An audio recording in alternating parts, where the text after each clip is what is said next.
வணக்கம். உயிர் டிவி நேயர்களுக்கு தினமொரு திருக்குறள். கடவுள் வாழ்த்தில் இன்று இரண்டாவது குறள். கற்றதனாலய பயனன்கொள் வாளறிவன் நற்றால் தொழுகர் எனின். கற்றதனாலய பயனன்கொள் வாளறிவன் நற்றால் தொழுகர் எனின். இதற்கு பொருள், தூய அறிவு வடிவான கடவுளின் திருவடிகளை தொழாவிட்டால் கற்ற கல்வியினால் என்ன பயன்?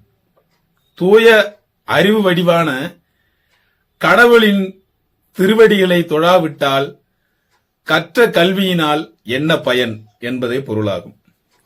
உயிர் டிவி நேயர்களுக்காக தினமொரு திருக்குறள் வழங்கியவர் உங்கள் வா பார்த்திபன். வணக்கம் அன்பு நேயர்களே.